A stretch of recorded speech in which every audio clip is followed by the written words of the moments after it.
Viewers, welcome to knowledge in. मैं हूं Ali Bloch. Viewers, कई के बेसिस पे तो वीडियो मेरे नहीं आते, लेकिन इंफॉर्मेटिव जो भी वीडियोस होते हैं जो कि मैं समझता हूं कि ये इंफॉर्मेशन जो मैं आपके साथ शेयर करने चाहूँगा वो आपके लिए बहुत इंफॉर्मेटिव होगा। ऐसे तो डेली के बेसिस में अगर मैं 50 भी वीडियो बना लूँ तो फिर आप भी जो कि तंग आ जाएंगे। आप कहेंगे कि किस चैनल को मैंने सब्सक्राइब किया है कि वीडियो के ऊपर वीडियो ही चला आ रहा है। तो आज बात करें कि हम एज रिलेक्शन के बारे में कि गवर्नमेंट की तरफ से पहले तो ये एक नोटिफिकेशन बाज़ाहिर तौर पे जारी कर दिया गया था कि जो कि मेरे ख्याल में 2004 या 2007 के करीब करीब ये एक नोटिफिकेशन गवर्नमेंट के तरफ से दिया गया था कि एज रिलेक्शन जो है वो 45 ईयर्स तक दिया गया था और उनकी जो एक्सपायरी डेट थी वो था 2024। जबकि 2024 में उसकी एक्सपायरी डेट आ गई और उसके बाद रिसेंटली अभी एसपीएससी में एजुकेशन डिपार्टमेंट में जो जॉब्स आए हैं उसमें सबसे पहले तो उन्होंने ये डिक्लेयर किया था कि भाई अगर आप 28 ईयर्स तक एज के लिए है तो फिर आप इन जॉब्स के लिए एलिजिबल है, अदरवाइज आप इन जॉब्स के लिए एलिजिबल नहीं है। तो उनकी दो पहलू जो कि मैंने अपनी अगले वीडियो में आपके साथ शेयर कर चुका हूँ कि इनके दो पहलू हैं। एक तो ये कि एज जो रिलेक्शन है अगर उन्होंने ये खत्म कर दिया है तो फिर ये मेरे नज़दीक में मेरी जो अपनी ज़ाती जो ओपिनियन है ये बिल्कुल दुरुस्त है, बिल्कुल सही है।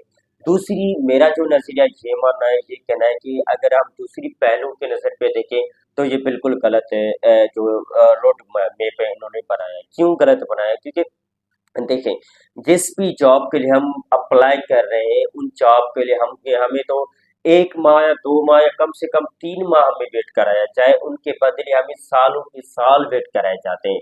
आप एग्जाम्पल ले ले पीएसटी और जीएसटी के, जो कि आज तक बंदे बैटिंग में बैठे हैं कि हमें भी चांस मिलेगा, हम भी एक टीचिंग जॉब्स के लिए जाएंगे। ये अलग बात है कि इंजीनियर जो है वो भी टीचर बन गए और डॉक्टर जो है वो भी टीचर बने, बाज़ू तौर पे जज साहिबान भी कुछ हैं ऐसे जो कि वो भी टीचर बन गए और बाज़ू तौर पे वापडा के जो मुलाजमीन है वो भी टीचर बन गए, क्योंकि टीचर को अभी उन्होंने एक मैं ये कह लूँ कि रोजी का जरिया बना लिया है। हालांकि टीचिंग जो जॉब है वो रोजी का जरिया नहीं है, ये एक पैगंबरी पेशा है।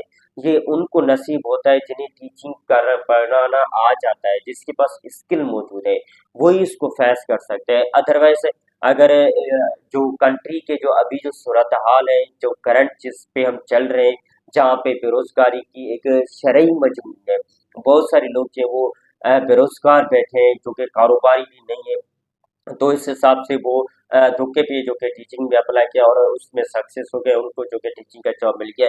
इंजीनियर जो है हमारे सिविल इंजीनियर जो कि मेरान यूनिवर्सिटी से FAST university civil engineer, electrical engineer, mechanical engineer वो भी टीचर बने हुए हैं। मुझे उन पर भी तरस आता है, उन पर भी मुझे बहुत सारा अफसोस होता है कि यार आप मेरान यूनिवर्सिटी, कराची यूनिवर्सिटी से दूसरी दूसरी यूनिवर्सिटी से आप पढ़ कर आए, आप आईटी के इंजीनियर हैं, आप कंप्यूटर साइंस के इंजीनियर हैं, उनके बावजूद भी आप अपना शोबा छोड़कर आप यहाँ पे टीचिंग जॉब करने आए, तो जाहिर सी बात है इनसे आप अंदाज़ा लगा लें कि मुल्क में कितना जो कि बेरोजगारी है, कितनी जो कि लोग जो है परेशान है।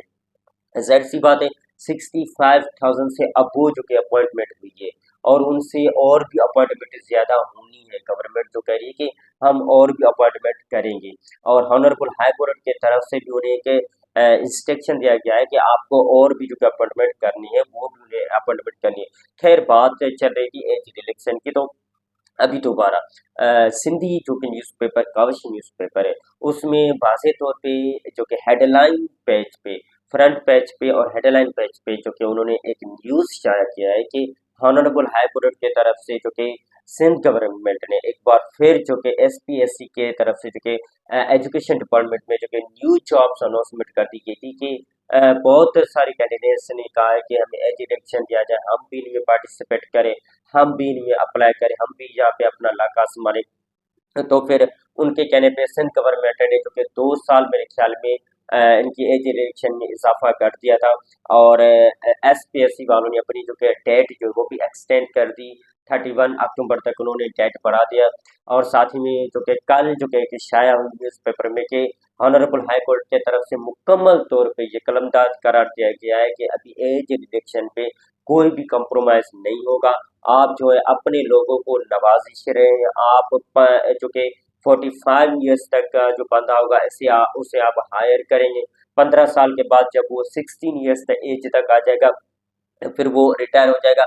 ये एक खजाने पे कौमी खजाने पे बोझ भी होगा, और साथ साथ में जो कि यंग यूथ है, हमारा जो यंग जो यूथ है, जो कि फ्रेश ग्रेजुएट है, उनके साथ नाइंसाफी होगा। इस फैसले के साथ में हॉनरेबल हाई कोर्ट के साथ में साथ खड़ा हूँ। बिल्कुल ये हॉनरेबल हाई कोर्ट का जो फैसला है वो बिल्कुल दुरुस्त है अपनी जगह पे। लेकिन मैं ये भी कहना चाहता हूँ कि आप जो है 55 ईयर्स तक एज रिलेक्शन भले खत्म कर दें, क्योंकि 55 ईयर्स के बाद बंदा जो है वो एक्सपायर है, क्योंकि उससे उससे वो काम का बंदा है। हमें उम्मीद है वो हमारे लिए बहुत ही अच्छा काम का बंदा होगा, लेकिन गवर्नमेंट के मुलाजिम के हिसाब से वो एक्सपायर है। 15 साल के बाद उसकी पेंशन कितना बनेगा? 10,000, 15,000, 20,000 मैक्सिमम बनेगा। और क्या बनेगा? वो भी बेसिक पे ही पेंशन हमारा बनता है। और दूसरी बात ये है कि जो फ्रेश ग्रेजुएशन है उनका हक मर जाएगा, उनकी हक जो है वो तलफी हो जाएगी, उनका हक जो है वो खत्म हो जाएगा। मेरे नज़दीक में, मेरे ख्याल में आप एज रिलेक्शन कम से कम 2 साल या 3 साल तक दे दें, क्योंकि जो 28 ईयर्स तक पहुंचे, कम से कम वो 13 ईयर्स तक वाले जो बंदे वो उन जॉब्स के लिए एलिजिबल कर दिया, आप 2 साल या 3 साल या मैक्सिमम 5 साल तक जो है एज रिलेक्शन दे दें, इससे ज्यादा आप ना दें।